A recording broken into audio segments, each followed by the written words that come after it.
Hey, I'm Brian.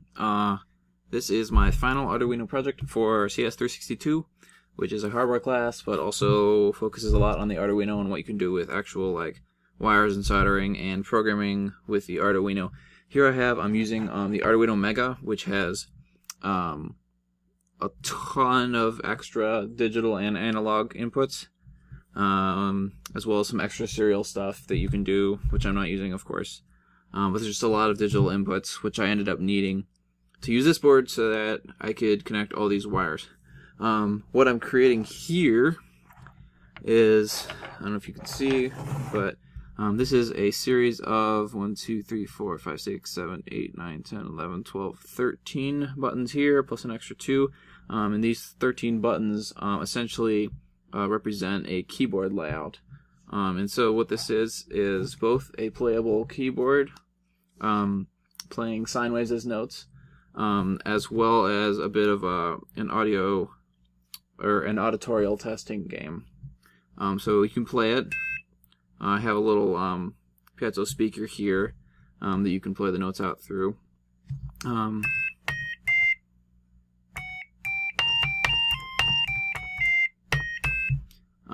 You can play whatever you want on this, whatever your heart desires.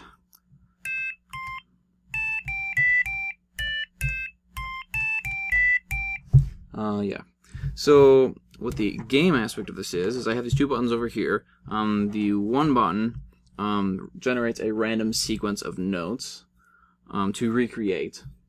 It doesn't actually check the notes you enter after the notes it plays, so it doesn't validate your input at all, but it's a game nonetheless. And the second button is to replay the same sequence of notes. When you hit this one again, it'll generate a new sequence of notes. So it gets progressively harder. So start off with, I think, 4 notes. Let's see if I can do this. And I just have to try and recreate it. I'm going to play it again for fun.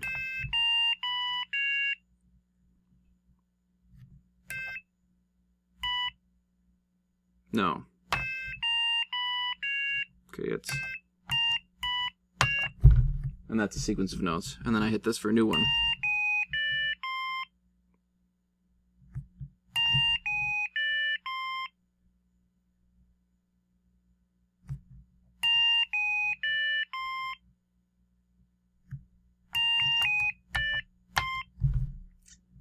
It's really fun.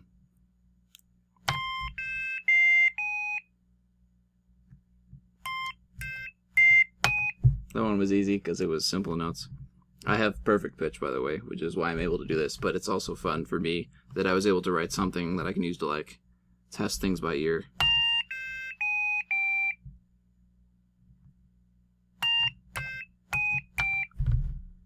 So it's really fun. And yeah, that's my final project. It gets progressively harder. It gets to I think up to a sequence of about 10 notes, which is ridiculous. So yeah, that's that. I also wanted to kind of show an up close of some of these solderings and what's going on here. I'm using a battery to power it right now because I can. Still need to connect it to a computer. This is the Mega Arduino. You can see all these little numbers here. These are the digital inputs, and all my wires are connected into that for the coding part of it. Here is my wired board, which my dad, shout out, helped me solder. So all of these buttons are here in sequence. Each button has its own supply to negative and positive, as long as a resistor for each one. Pretty small resistor. I don't actually know the value of it. And then there's a lead wire coming off of the button into these pins, all 13, 14, 15 of them. So there's 2 control ones over here.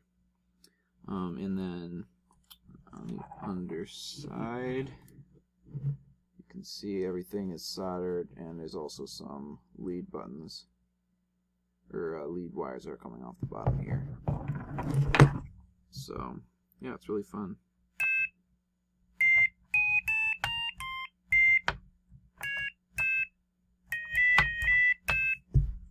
So yeah.